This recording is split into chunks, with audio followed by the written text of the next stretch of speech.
Wazi ukuthi imfihlo yokuphindaphinda imali yakho ayikho ekutheni usebenza malini noma ukuthi uthola malini.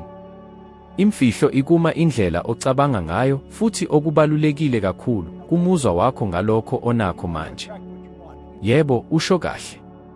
Umthetho wokubonga ungaba yindlela yokwehlukanisa phakathi kokuntuleka nokuphuma kokuphumelela.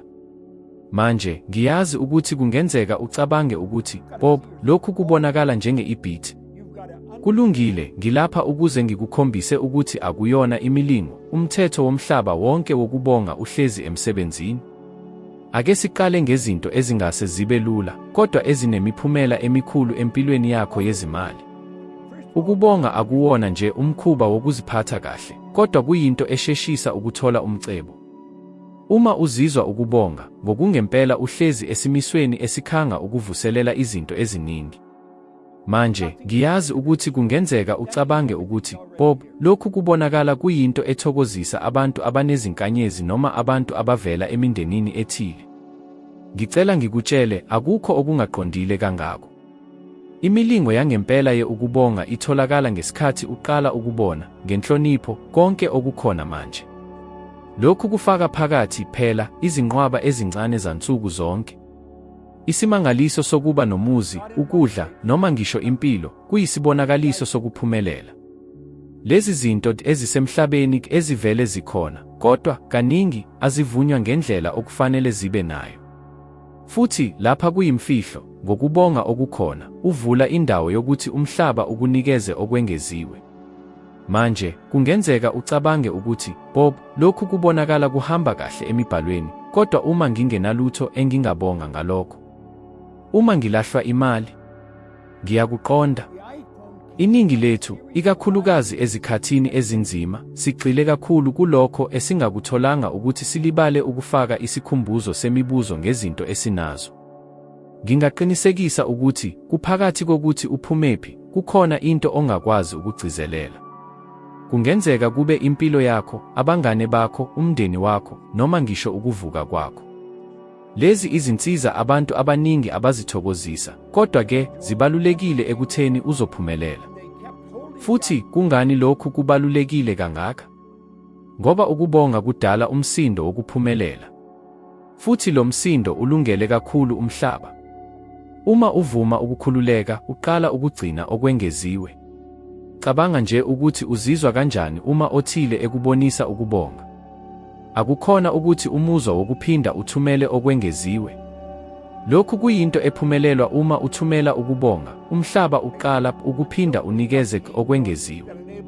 Imfihlo itholakala kumfundiso yokubona ukuthi izinga lokuphumelela selivele likhona empilweni yakho.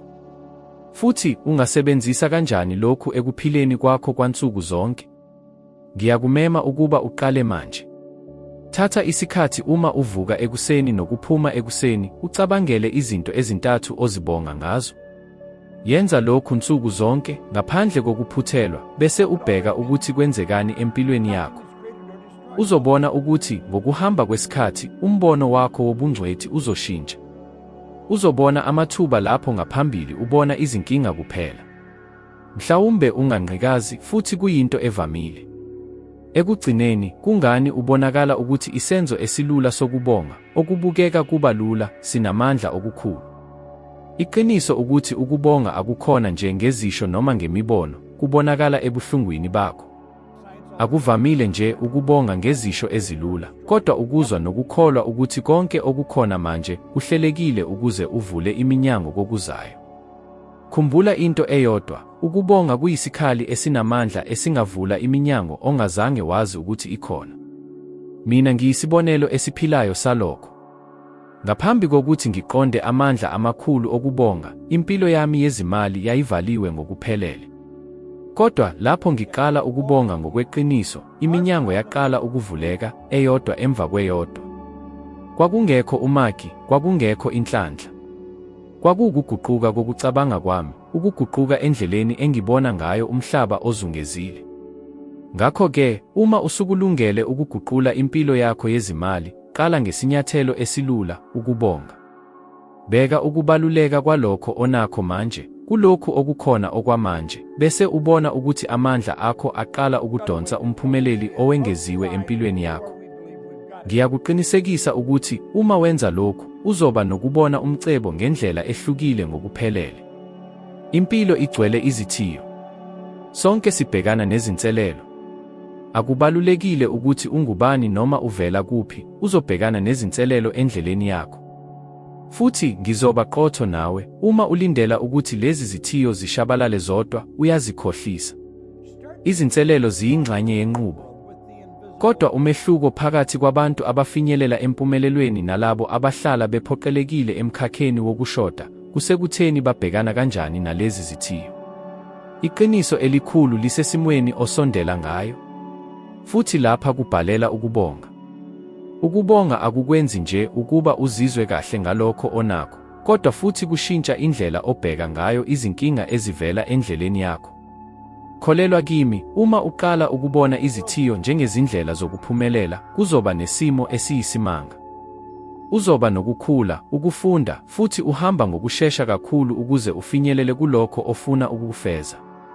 Nginokuhlangenwe nakho ngalokhu, futhi ngizokutshela ukuthi kwenzeka kanjani. Ngikhumbula isikhathi esinzima empilweni yami. Bengiphelele ezikweletini, ibhizinisi lami laliyahluleka, futhi kwakungathi konke bekuphikisa kimi. Kwakuyisikhathi esingaphazamisa noma ubani. Kodwa lapho kwenzeka lokho, ngathatha isinqumo, ngeke ngigxile kulokho okungahambi kahle. Esikhundleni salokho, nganquma ukubonga. Ngabonga ngothando olungenalutho lwezinto engingazifunda kuyo. Ngabonga ngezifundo ezazivela kulesi simo. Lolu shintsho lwezindlela zokucabanga lube ngenye ezimbangela ezinkulu zokuguquka kwami. Ngathola ukuthi izithiyo zazingenzi inimiko, kodwa izinkinga ezandulele ukuthi ngihambe phambili emsebenzini omkhulu. Ngokwesibonelo, isikweletu esikhulu engasibhalela, esalunge kakhulu okungafinyelela $30,000 ezweni le-Afrika, sazi ukuba ngithathe izinyathelo ezenzakalelayo, nokucabanga ngokuphathelene nezinselelo engazicabanganga ngaphambili. Ngalokho okukhulayo, ngihamba ngesivinini okukhawulela ukuze kudlule kumphakathi wami. Umaqala ukuqaphela ukuthi nakuba izinto zingaphuma phansi kokulawula kwakho, usenawo amandla okuhlela ukuthi uzophendula kanjani esimweni. Futhi leli amandla ngokwalo liyingxenye enkulu yenkuthazo. Ukubonga kuyisihluthulelo sokuphendula ngendlela enhle. Cabanga ukuthi uphakathi kwesimo esinzima. Mhlawumbe ibhizinisi lakho lihlehlile, noma ulahlekelwe ikhasimende elibalulekile, noma mhlawumbe uhlangabezane nezinkinga zomuntu siqu ezithinte isimo sakho sezimali. Uma uzizwa uthukuthele noma unolaka, uvala ithuba lokuthola amathuba amasha. Kodwa uma ukhetha ukuba nomusa ngalokho ofunde, uvula iminyango yokuthola izixazululo ezintsha. Isenzo esilula sokubonga ngezifundo ozozithola kuleli sikhathi kuzovula ingqondo yakho kumathuba ongakaze ubenazo ngaphambili. Ngifuna ukuthi ucabange ngomzuzu empilweni yakho lapho ubhekene khona nezinselele ezinkulu. Waphendula kanjani? Ucabange ngalezo zinselele njengento engemuhle. Noma waba nethuba lokubona ukuthi ungayifunda kanjani. Khumbula ukuthi konke empilweni yithuba eliyimpuphu. Futhi uma uqala ukusebenzisa ukubonga, indlela obheka ngayo izithiyo izoshintsha. Uzoba nesithombe esibanzi sokuphila egcwele amathuba. Ngizokunika enye isibonelo. Isithombe esidumile esaziwa yiwo wonke umuntu nguSteve Jobs. Waphonswa ngaphandle enkampanini ayiqalile i-Apple. Kubantu abaningi, lokhu bekungaba yinkinga enkulu, iphutha elingalungiseki. Kodwa uSteve Jobs akazange avumele lokhu kumphule. Wasebenzisa leli phutha njengamandla okwenza ezinye izinto ezintsha, ukubuyekeza ubuchwepheshe, kanye nendlela esixhumana ngayo nomhlaba. Wabona ukuthi lezi zithiyo zingaba yithuba lokukhula nokubuya eqinile. Futhi njengoba kulindelekile, wahamba kude kunalokho esingakucabanga. Manje, ake ngikubuze umbuzo, ukuthi uma uJobs ebheke kuphela emhlabathini, kanye nezinselele abahlangabezana nazo, ucabanga ukuthi wayezothola impumelelo efanayo? Ngiyaphika. Okwenze ahluke kwaba ukuthi wabheka lokho kuhlangana njengezinto ezintsha. Akazange abaleke kumphakathi, wathola ukusizakala okukhulu kubunzima bakhe. Wathokozisa ukuze aphile kabusha, ngisho noma konke kubonakala kuphuka. Kodwa ungacabangi ukuthi lokhu kuzoba yinto eklanyelwe abantu abavela ezinkampanini noma ukuze abathole inhlanhla. Kulokhu, noma imuphi umuntu angakwazi ukwenza lokhu. Lokhu kudinga ukuthi wenze, ungalungisi. Uma uqala ukubheka izithiyo zakho ngamehlo abonga, uyavula amandla amasha ngaphakathi kwakho. Ukuzoba nezinto eziningi ezintsha zezimpendulo, okukhona ngaphambili kuluhlaza. Ngiyazi ukuthi lokhu kuzoba sengqondo ehlanzekile ekuqaleni, kumenyeza, ngenxa ingenzi oluhwebo. Uma qala ukwenza lokhu, uzoqaphela ukuthi impilo, esikhundleni sokuba umjaho oqhubekayo, iba uchungechunge lwemisebenzi evikelwe njengezinkinga. Futhi kuyindlela okumele uguqule izithiyo zakho zibe yizikhala eziholela empumelelweni. Manje, usunolwazi lokuthi ukubonga kungaba nomthelela omkhulu, kodwa wake wazibuza ukuthi kwenzekani emzimbeni nasengqondweni yakho lapho uzwa ukubonga? Kwenzekani empeleni uma uqala ukujwayela ukubonga empilweni yakho? Ngizokutshela imfihlo, ukubonga akuyona nje imizwa ethile noma umuzwa ozophenduka. Kuyindlela enamandla ehileleke ngokuphelele endleleni umqondo wakho ophatha ngayo imizwa, futhi okubaluleke kakhulu, indlela okuphendula ngayo imali kanye nenhlalakahle. Uma uqala ukuzizwa ubonga, uvula imijikelezo yezenzakalo ezikhonyelwe emzimbeni wakho. Ngokulula, ukubonga kukhipha idopamine neserotonin, lezi zihlanganisi ezaziwa njengezihomoni zothando. Zenza ukuthi uzizwe kahle, ziphinde zithumele injabulo empilweni yakho. Futhi kuyona leyo njabulo, okwenza uqale ukuthokozisa izinto ezinhle empilweni yakho, kufaka phakathi imali. Ngiyazi ukuthi ungase ucabange, lokho kuzwakala kahle, kodwa ngidinga izifakazelo zesayensi. Kulungile, ngizokutholela ezithile. Izifundo ezenziwa yizikhungo ezaziwayo njenge-University of California ne-University of Emory zibonisa ukuthi abantu abaphindeza ukubonga nsuku zonke, noma uma kukhona imizuzu emihlanu noma emihlanu nje ngosuku, bathola ukukhuphuka okukhulu ekuthokozisweni kwabo kanye nempilo yabo yonke. Futhi wazi ukuthi yini enye? Laba bantu baphinde babe namathuba amaningi okuthola impumelelo yezezimali, hayi ngoba izinto zivela ukalula, kodwa ngoba baqala ukubona amathuba amaningi futhi baqala ukuzethemba ngokwenza izinqumo zabo. Manje, ngizokubuza umbuzo, kukhona okokuthi kangaki uma kuvela imibono emihle, noma amathuba azoba nenzuzo enkulu, kodwa awuzange uphumelele ngenxa yokungabi nokuzethemba noma ukukhathazeka? Ngiyavuma ukuthi abantu abaningi abaphindeze lokhu ngokubhala bathathe isinyathelo esifanayo. Ukubonga kukwenza ubone amathuba ngaphandle kokukhathazeka, ngekhono. Ikunika amandla okuthatha izinyathelo, okungenzeka ukuthi uthembile kuzo. Isayensi ayikho ekubhekeni phansi. Uhlelo luhlola ukuthi inkambo iyathatha imiphumela. Uqala ukubheka imali njengomsebenzi wokukhululeka kanye namathuba, hayi njengento okumele uyilawule noma uyoyike. Lokhu, bangani bami, kuyisihluthulelo sokuchuma kweqiniso. Kubonakala ukuthi ukubonga kuthokozisa futhi abantu abacabanga ngendlela efanayo. Cabanga ngalokho, abantu abaninzi ukubonga ngokwemvelo banokukhanya okukhulu, bavulelekile, futhi bakulungele ukubambisana. Uma uzibophezela ukuba nohlonze, uqala ukuzungeza ngabantu ababelana ngomoya ofanayo ophumayo. Lokhu kudala inethiwekhi yokusekela, ukushintshisana ngemibono, kanye namathuba okukhula nsuku zonke. Futhi lokhu kuyinto ethile uma uqala ukugxila kokubonga. Umhlaba uqala ukusebenzisana ukufika kwabantu abafanele empilweni yakho. Abantu abaningi abakwazi ukukusiza ukufinyelela izinhloso zakho zezimali, abantu abaningi abakulungele ukubambisana nawe, kanye neminyango evulwa engakaze uyiqaphele. Ngakho-ke uma uzibuza, kungani ukubonga kubalulekile kangaka, khumbula lokhu, akugcini ngokukwenza uzizwe kahle kuphela, kodwa kushintsha indlela obhekana ngayo nemali, impumelelo, kanye namathuba. Isayensi isekela lokhu, futhi uma uthatha le ndlela, uphelezela ubuchopho bakho ukuze baphumelele, hayi kuphela ngokomzwelo, kodwa nasemalini. Masicabangele lokhu, mangaki amahloso amancane osukume uwarejele. Mhlawumbe ufinyelele kuhloso, kodwa kunokumemelela okukhona, ubuye uqale ukukhathazeka ngomsebenzi olandelayo okufanele wenze. Lokhu kwenzeka njalo, ikakhulukazi kwabo abanezimo zengqondo zithi akukafiki okwanele noma kudingeka senze okwengeziwe. Umqondo wokuthi kufanele sibhiyozela kuphela uma sifeza izinto ezinkulu ungumkhuba okugcwele amaphutha futhi usigcina silokhu sibhalela into ethile ekahle. Kepha mhlawumbe ucabanga, futhi uma ngingenalo okumele ngibhiyozele? Impendulo ilula, kukhona okuthile okufanele kusebenza kahle. Mhlawumbe ungeze umgomo ophumelelayo, ukwenza kahle kokuqukethwe noma nje ukuthi usondele kulokho okukhona, kunalokho okukhona emnyango. Akukhathalekile ukuthi kuphumelele ukuthi kuthathe indlela, ukubonga kukhuthaza amandla okuphumelela okukhuthaza okungaliphula. Uhlanga lwemuskas ukuthi ayitholeka ikakhulu ngendlela. Singaqondwa umnikelo uphobo no-iphetlet.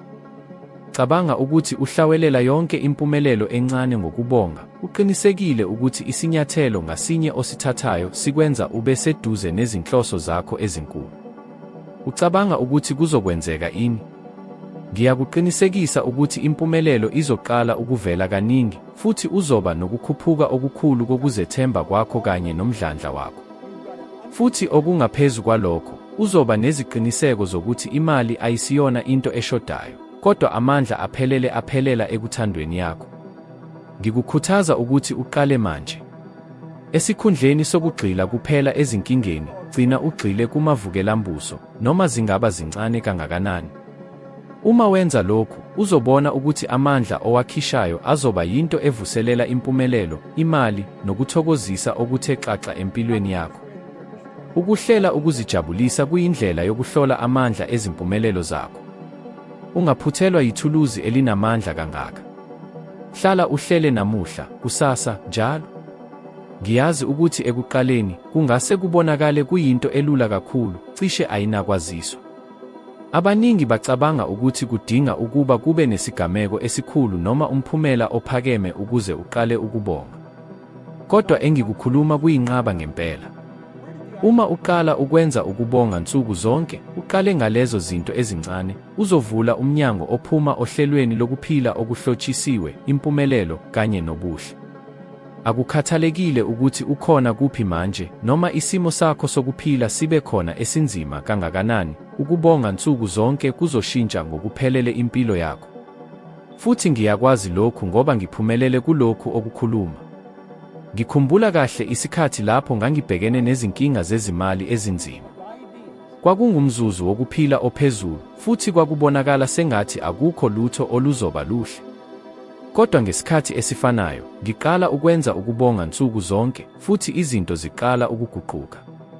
Angisaboni izinkinga njengezithiyo, kodwa ngizihlonipha njengezinkinga zokukhula, futhi lokhu kwaba neqhaza elikhulu. Ukuthi ngiqale ukubonga ngalokho enginalo, ngisho nangamaphutha abukhali enginawo, kwashintsha indlela engizibheka ngayo. Ukhephula lokho. Uma utheleza ezinkingeni, zikhululeka kakhulu. Kodwa uma uqala ukugxila kulokho okusebenzayo, nakho okuyimpumelelo encane, kuqala ukukhiqiza amandla okubamba imiphumela efanayo. Akukhona umkhakha wokukhuluma phansi, kuyisilulumagama ngemuva kokubonga. Okukwazi kuhlale kukhula. Uma uthumele ukugcizelela okuthile, unokukwazi ukusiza izifundo zakho eziphambili. Lokhu kunginike amandla okuqhubeka, ngisho nalapho bekubonakala sengathi ngimi endaweni efanayo, ngingahambi phambili. Ngakho-ke, yini imfihlo yokufaka ukubonga empilweni yakho yansuku zonke? Ngizokunikeza iseluleko esinamandla, qala i-Gratitude Journal. Kulula kodwa kunamandla amakhulu.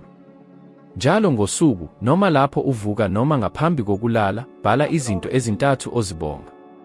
Kungaba noma yini, kusuka ekuphekeni isidlo sasekuseni esihle, ekuxoxiseni kahle nomngane, noma ngisho nasekutholeni isikhathi sokuphumula. Kungaba into enkulu, njengomsebenzi omusha, noma into encane, njengemizuzu ethokozisayo. Okubalulekile ukuthi ugxile ezintweni ezinhle, ezintweni ezenzeka kahle empilweni yakho. Ngokuhamba kwesikhathi, uzoba nokuqaphela ukuthi uma ubheka impilo yakho ngokubonga, uzoqala ukubona izizathu eziningi zokubonga. Ukubonga kuzosuka kube umkhuba, futhi lo mkhuba uzoba neqhaza ekuguquleni impilo yakho. Mina ngokwami ngizame lokhu. Ngokuhamba kwesikhathi, i-Gratitude Journal yami yaba ingxenye ebalulekile yansuku zonke. Futhi njengoba ngibhala, ngiqaphele ukuthi yonke into encane engibongayo ivula izinkomishi ezintsha zokubonga, amathuba amaningi, impumelelo eyengeziwe. Kwaba njengemijikelezo yokuphila okuhle. Uyabona kanjani lokhu okuguqula konke? Uma uqala ukwenza ukubonga nsuku zonke, kuzoba isisekelo esiqinile sokucabanga okugcwele impumelelo. Kusiza ukususwa kokungabi nandaba nokuvula amathuba amaningi. Akukhathalekile ukuthi kwenzekani, uma ugxile ezintweni ezinhle futhi ubonga ngalokho okukhona empilweni yakho, uzoba nethuba lokukhudlwana kokuphila okuhle.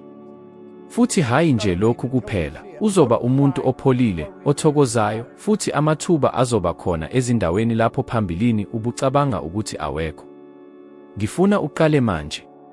Thatha iphepha noma i-notebook futhi ubhale izinto ezintathu ozibonga.